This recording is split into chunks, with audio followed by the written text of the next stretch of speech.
I'm going to do something a little different in this video. Today I was surfing the internet and looking at YouTube, and YouTube gave me a nice list of videos I should watch. One of them was about soil, and so I clicked on it. I wanted to see what kind of information they were giving out compared to the advice I give. I couldn't believe the crap that was in this video. Almost every sentence had a mistake in it. At this point, about 6,000 people had watched this video, and I hope that most of them were able to figure out that the person creating this video knew nothing about soils. So what I'd like to do today is to actually go through the points in this video and discuss them. And along the way, you're going to learn a lot about potting media, fertilizers, and how to take care of potted plants. And of course, you'll also discover some myths along the way.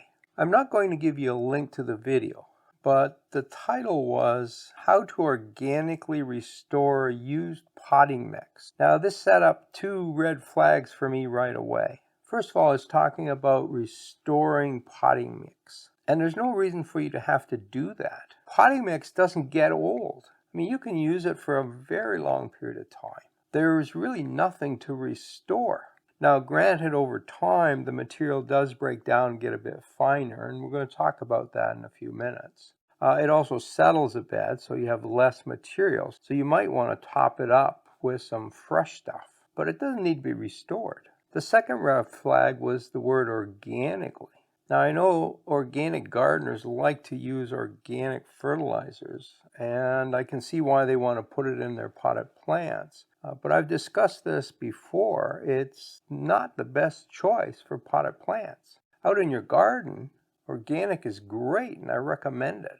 But in your house plants, it's not the best option. So let's have a look at some of the points this video was making. After growing a plant in a container for a while, you're usually left with what is essentially a hardened clump of wood chips, peat moss, and roots. Well, first of all, most potting media, at least in North America, does not have wood chips in it. It's either peat moss based or core based, which is coconut husk. Really cheap products in North America might have some wood in there. Now, I know in other parts of the world that's different. For instance, the UK has now outlawed the use of peat moss in potting mixes, and so they're moving towards using more decomposed wood products. But certainly around here, seeing wood products in a potting mix is pretty rare.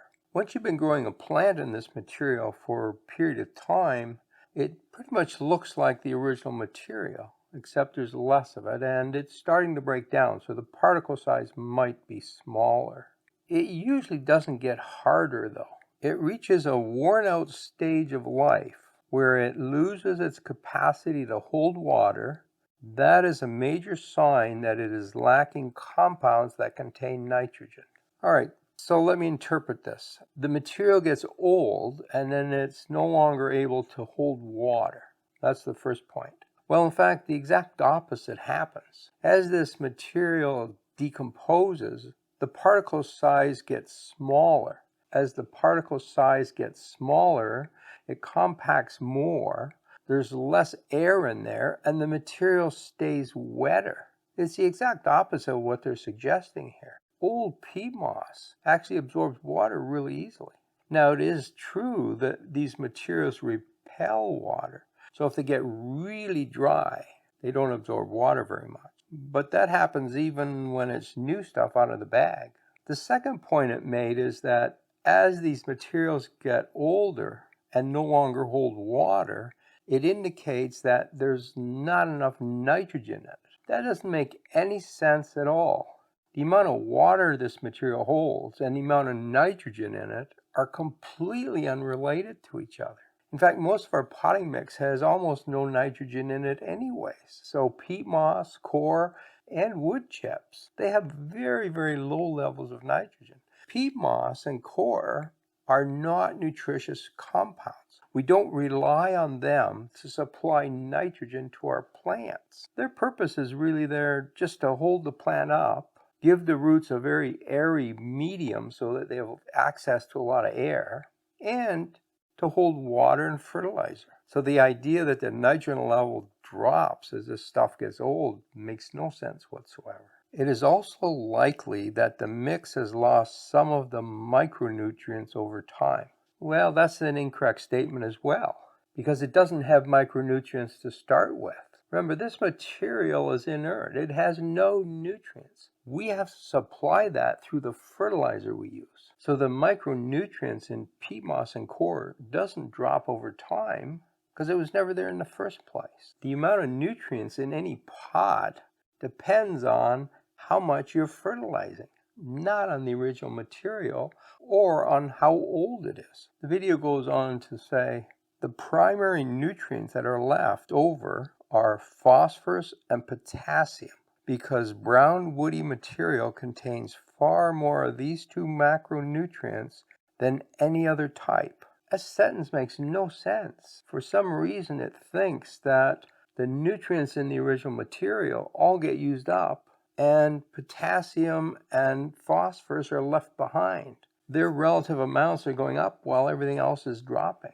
That doesn't make sense because plants use lots of potassium and phosphate. If all the other nutrients are gone, you don't have excess potassium and phosphate. Now, the other reason this sentence makes no sense whatsoever is that the nutrients that are in the pot depend mostly on how you're fertilizing. If I use a fertilizer that's high in potassium, then I'll have high levels of potassium in the pot, both on the first day I use this material and on the very last day I use the material. If I use a high phosphate fertilizer, I'll have high phosphate levels. If I use a high nitrogen fertilizer, I'll have high nitrogen levels. The nutrients that are in this old potting media depend on how you're fertilizing. Balanced, healthy soil on average has a carbon to nitrogen ratio of 30:1, which makes it so clear why there is so much phosphorus and potassium left over after the nitrogen has been depleted. So apparently soil has a CN ratio of 30:1. Well, the U.S. Department of Agriculture disagrees. In fact, it says average soil has a ratio of 10:1, not 30:1. Besides, that number isn't really important because we're not dealing with soil here. We're dealing with potting media. The ratio in the potting media has nothing to do with the CN ratio in soil. The carbon in this media comes from the original material. So peat moss, coir, and wood chips have lots of carbon. The nitrogen in this pot comes from the fertilizer, not from the original ingredients. So in your pot, the CN ratio really depends on, you guessed it, what you use to fertilize with and how much you apply. If you apply fertilizer with a high nitrogen level, that changes the CN ratio. And what any of this has to do with high levels of potassium and phosphate, I have no idea. The author of the video goes on to say, I actually recommend that you use organic liquid fertilizer or compost tea. I've already discussed this a little bit. The problem with using organic fertilizer is twofold. One, most of the time you don't know how much you're adding, but more importantly, that organic fertilizer doesn't have plant available nutrients in it, or at least not very high levels. You don't get the nutrients until this material decomposes in the pot, and that can take weeks and months to happen. So I fertilize today with organic material or compost tea, and tomorrow my plants might be starving. They have to wait weeks until this stuff decomposes and produces plant available nutrients. That's why I don't like using that. And besides, we're not trying to build good quality soil here. This is a soilless mix, and we're simply providing the nutrients that the plants need. I know a lot of people recommend using organic fertilizers in pots, but it's actually a bad idea. And I have a video that goes into that in more detail. I'll put a link to it at the end.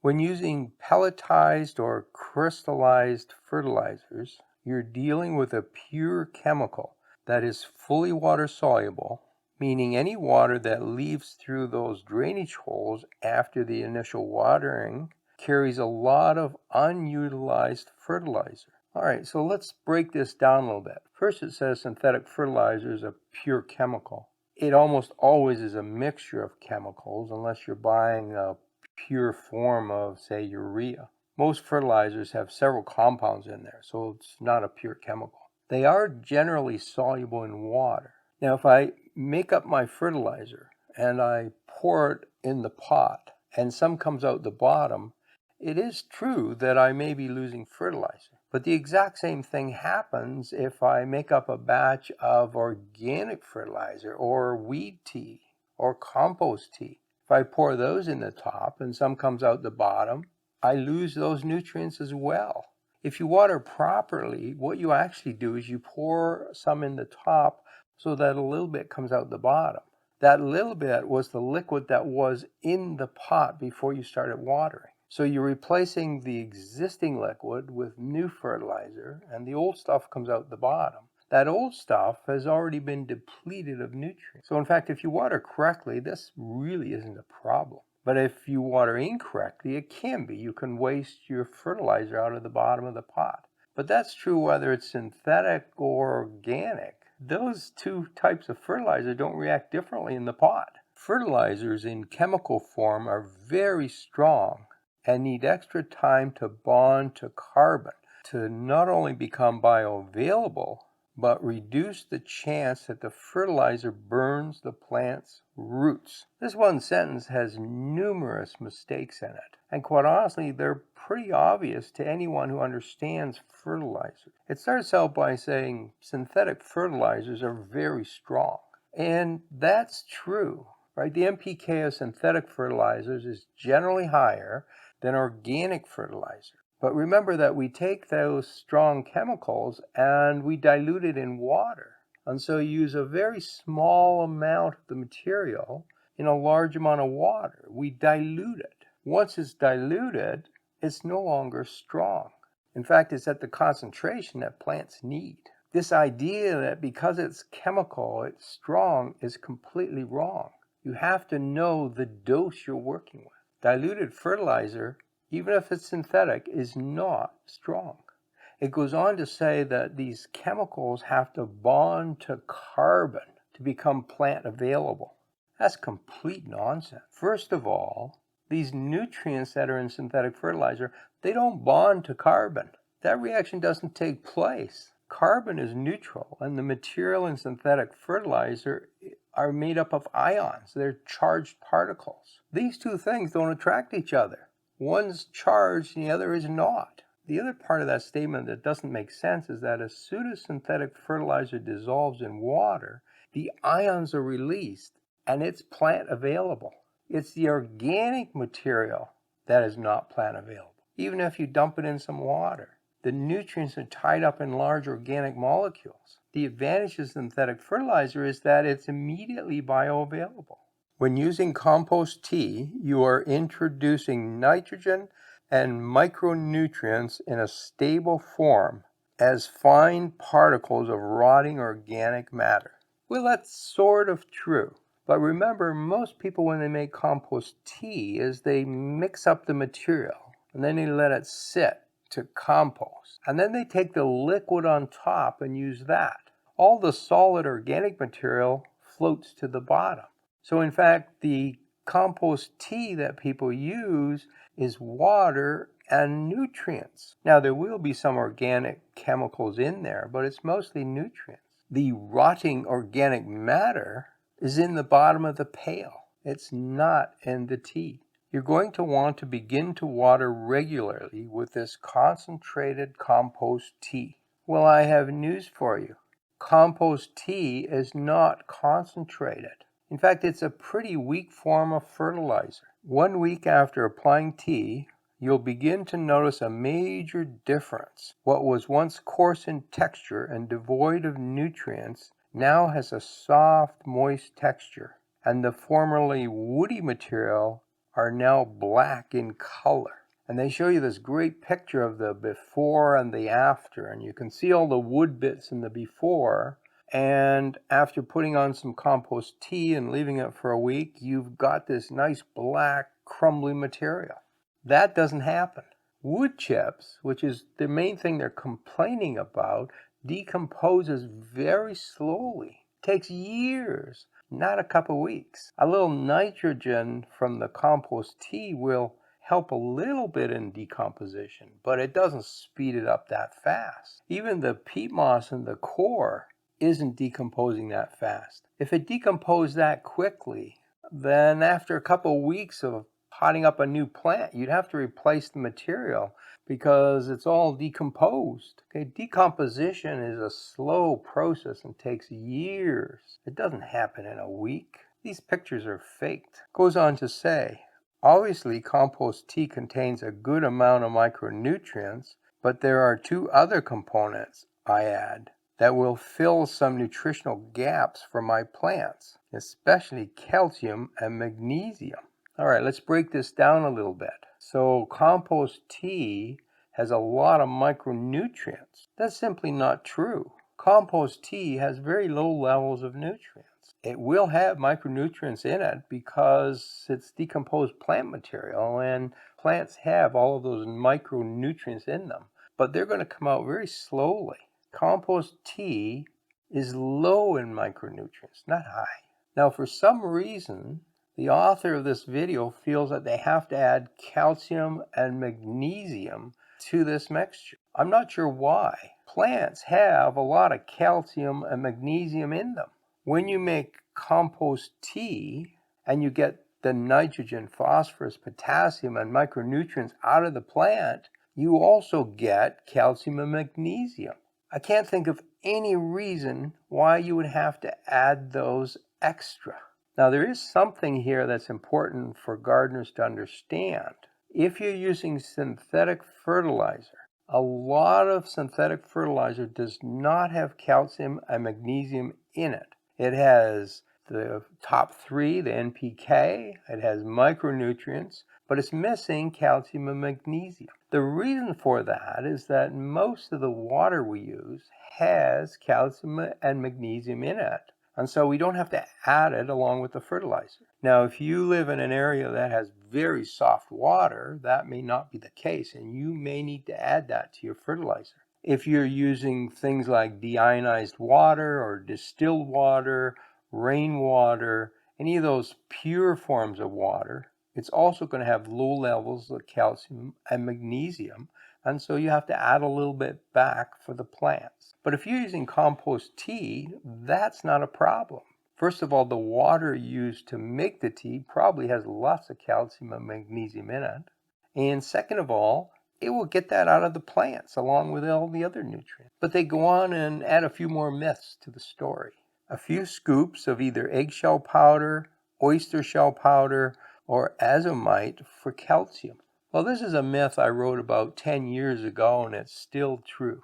Eggshells do not decompose in most soils. If the soil is really acidic and the pH is down below 5, then they dissolve a little bit. Anything above that, you're not getting any calcium out of eggshells. That's a myth. Same with oyster shells. And you have the same problem with azomite. Azomite is basically rock dust, and rock dust does not release nutrients anytime soon. In fact, in normal soil, it takes about 100 years for those nutrients to come out. One last sentence. Epsom salts is used to add magnesium. Okay, Epsom salts does have magnesium in it.